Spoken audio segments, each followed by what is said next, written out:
Hey everyone, welcome back to the Passive Buddies podcast. And today, as usual, I have got my co-host Brandon Duff here, and we are going to be covering what's the best investment you can make, which is yourself. Brandon, have you ever invested in a course yourself, or are you just that knowledgeable?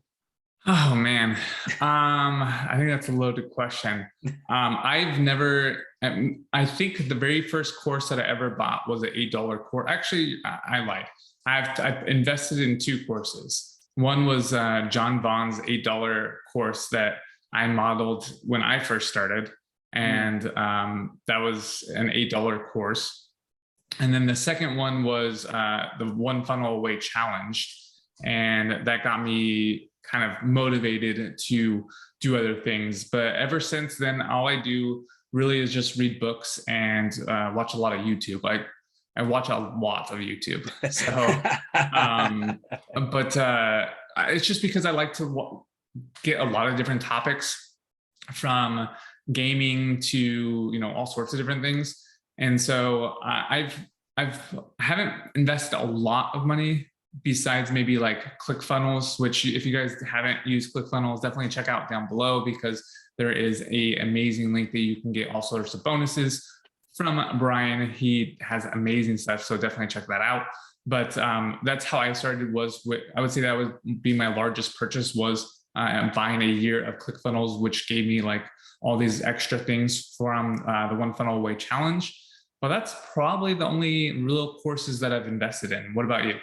Nice. Okay. So I think obviously before I go into my fucking long list, it's good to note that the investment doesn't have to be money. Okay. What you spun right very early on was you invested a lot of time into your development, into your research. Like obviously Brandon's got a case full of books.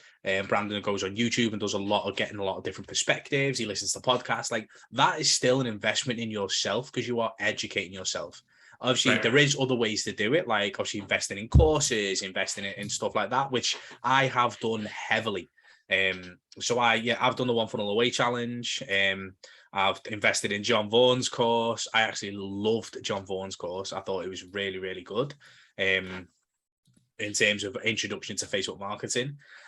And then, so I've invested in the high ticket courses. So I've paid for coaches in the coaching space. I've paid for coaches in the agency space. It's just because you want to get there quicker, don't you? You want to, like, instead of doing a whole zigzag model, like you want to get there as fast as you can. So you identify for you what's the quickest way to do that. But you're still investing time. I mean, you're still watching courses. You're just paying for these courses. But you are still investing time. I mean, sure, you're going to have a little bit more hand-holding that's going to help overcome. And that's really good for those people that really want that hand-holding and that want to have someone there that can be like, okay, this is where I'm struggling. They can help you get over that hump. I've always been kind of a lone wolf in a sense. So I've never really liked the hand holding because I like to fail and learn from those mistakes. But it depends on everyone else. It depends on your personality, right? So depending on how you learn the best, I would say is the best way for you. Just like, you've invested in a lot of money in courses and a lot of time, and you've done very, very well for yourself. So I think it just really depends on the personality type.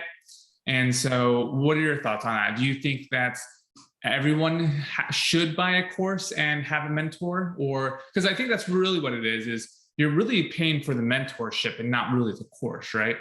I think that's the difference. And like, obviously, if you're paying just for a course, obviously to learn a few things, yeah, you can probably find it on YouTube.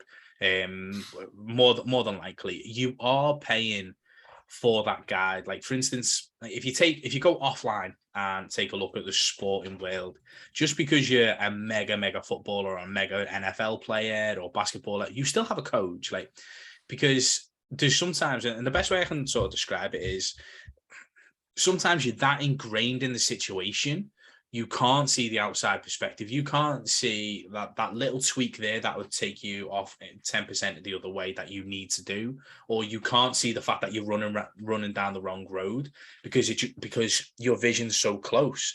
Like, Right. obviously, when you're not looking at the full picture, you can't make a full assessment. So mentors do help you get out of that.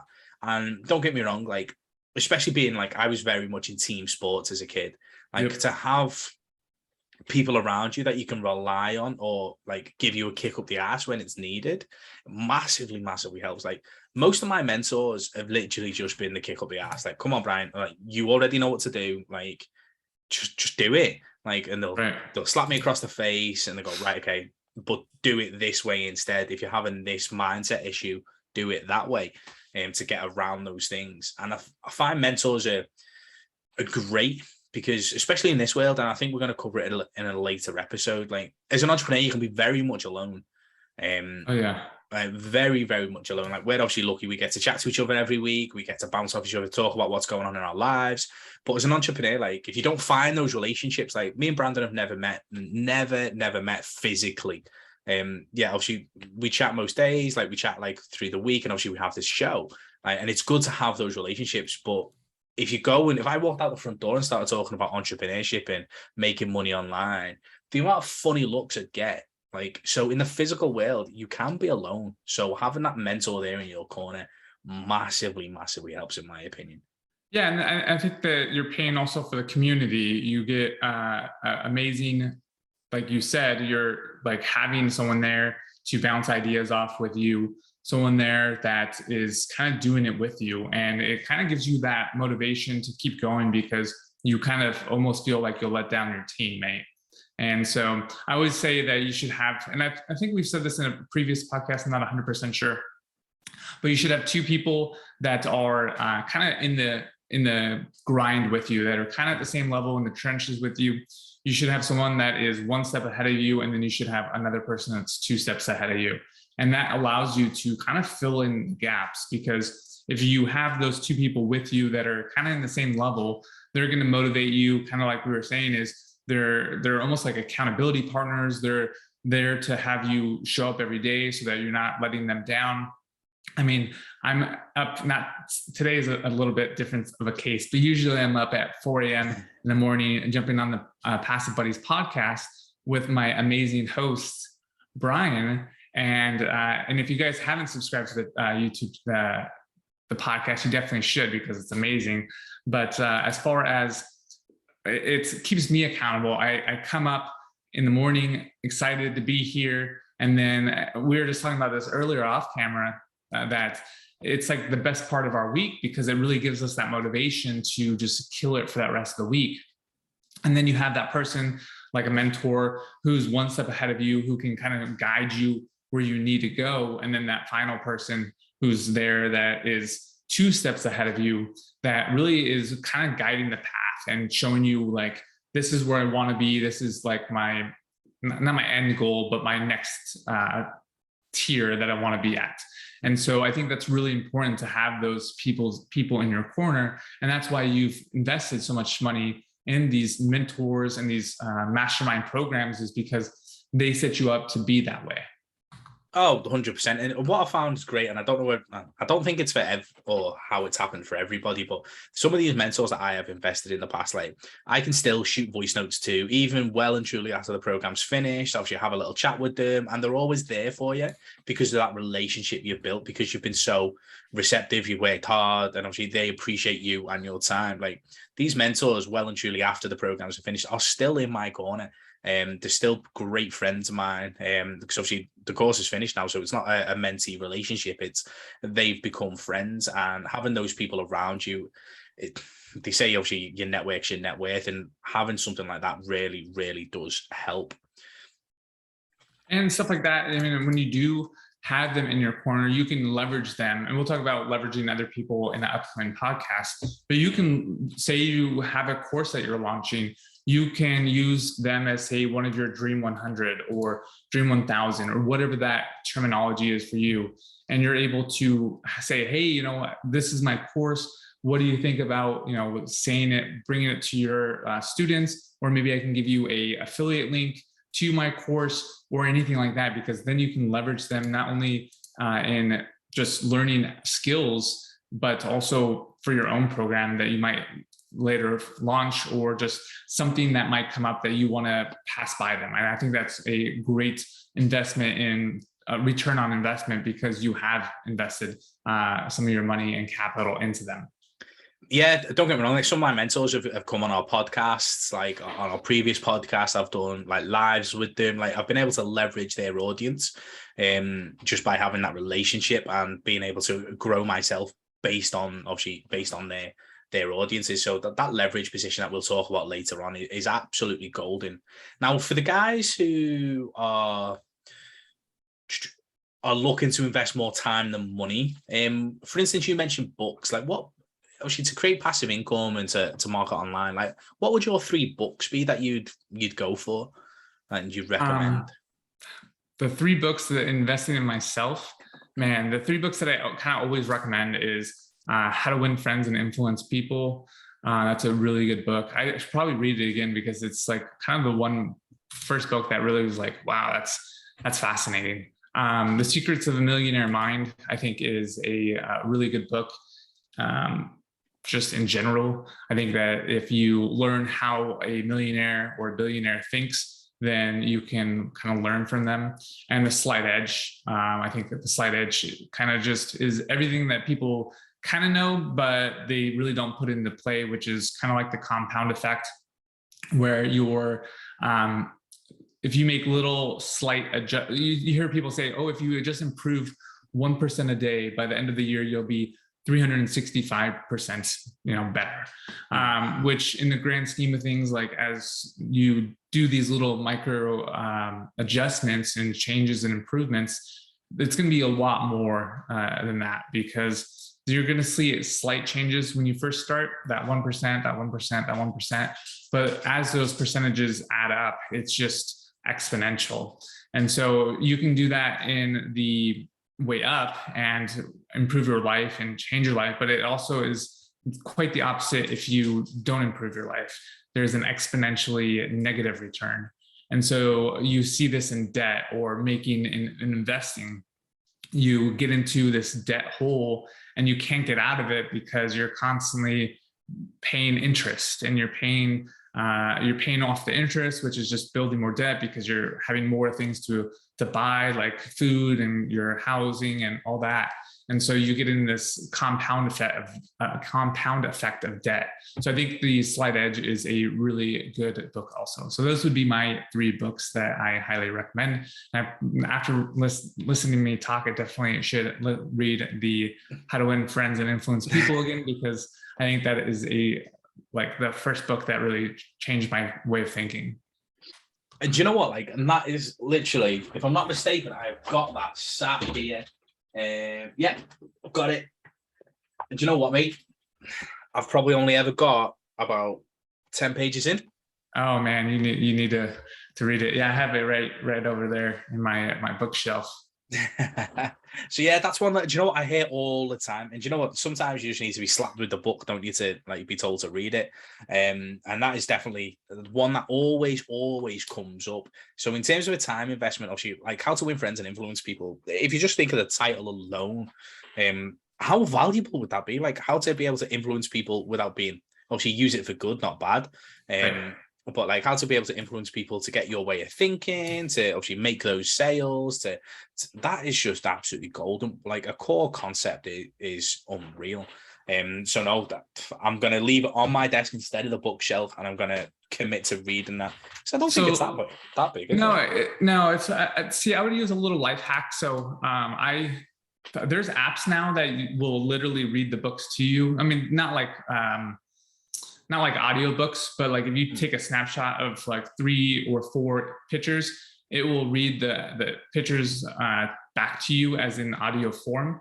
And then you can speed up that actual cadence. So like me, when I'm reading, I typically listen. That's why I watch a lot of YouTube, is because I listen to everything at 2.5, 3 speed. So what takes me most people an hour to go through like a documentary, it takes me 20 minutes. And so think of being able to watch 3 times as much in amount of time that most people it takes like an hour.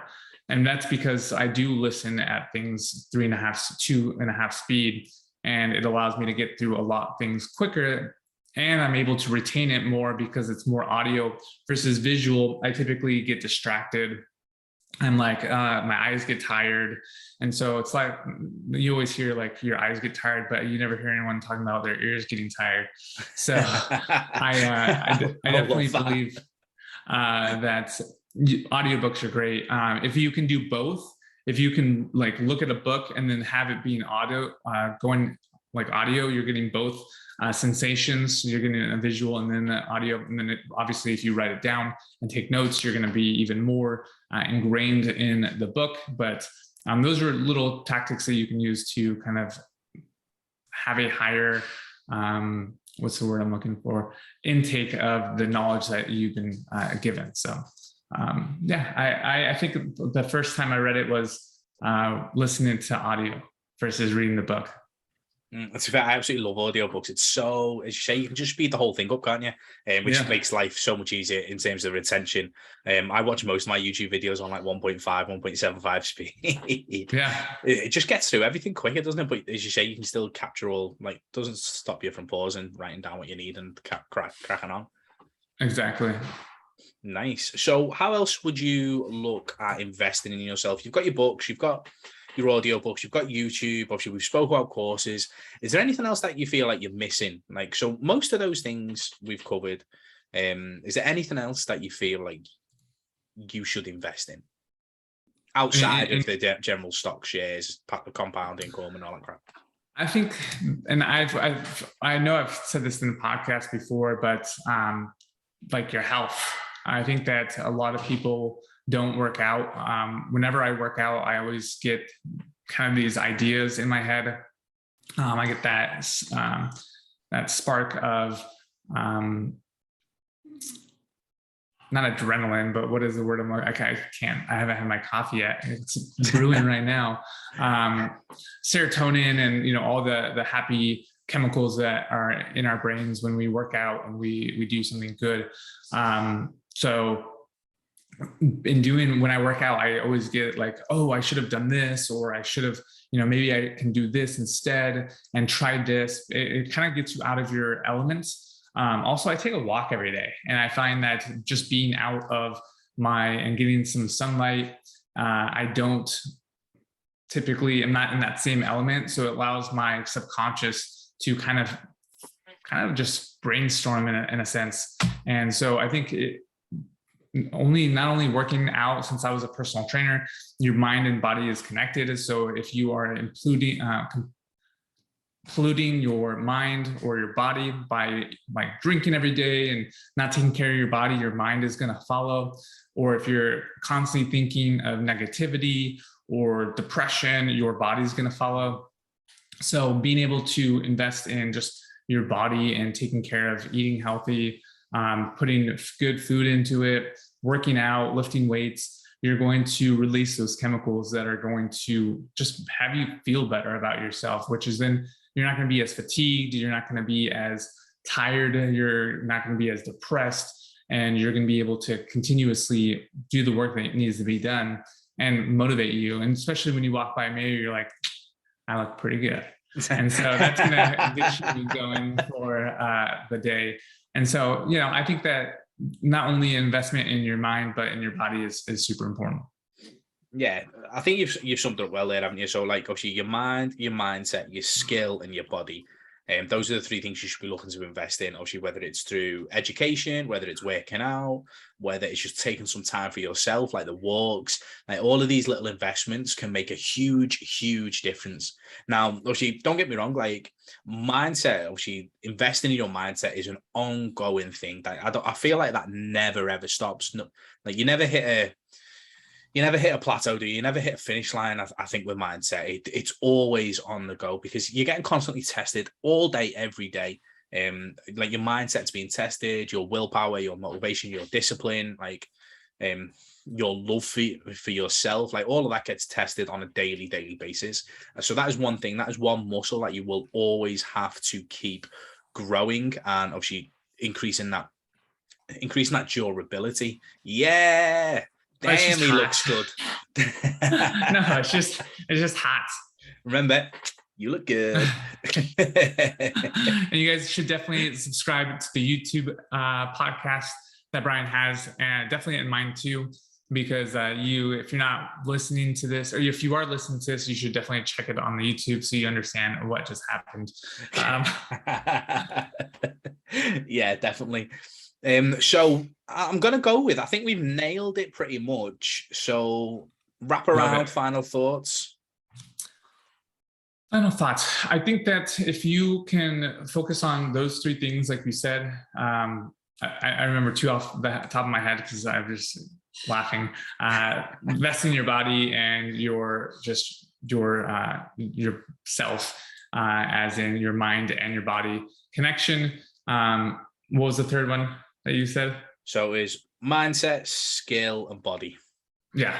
So all three of those, I think those three things will really help you do great in life, and also have someone there that is in the trenches with you, someone that is one step ahead of you and someone that is two steps ahead of you.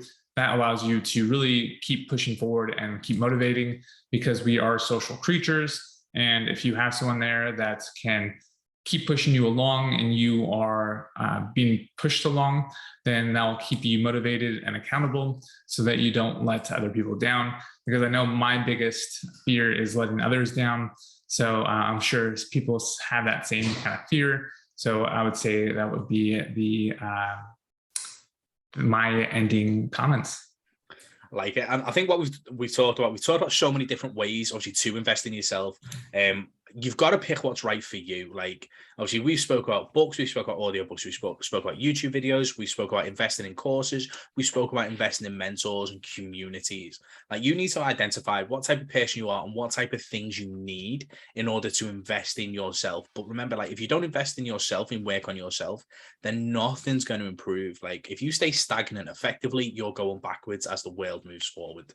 So it's a constant, you have to invest in yourself in those three levels and find what works for you. I'm not going to be one of these guys who throws a mentor down your throat. It's worked for me. Brandon hasn't really needed one, and it's worked for him in his way of doing things. There's two different perspectives there, guys. You have to find what's right for you, but the one thing is a non-negotiable is you have to invest in yourself and you have to work on yourself if you're ever going to survive in this game. Love it. Boom. Guys, okay, if you've enjoyed the podcast, obviously, thank you so much. Obviously, don't forget, like, subscribe, comment. We watch it all, guys, and we're happy to take on some feedback and give you guys any additional support needed. And we will see you on the next episode. Peace.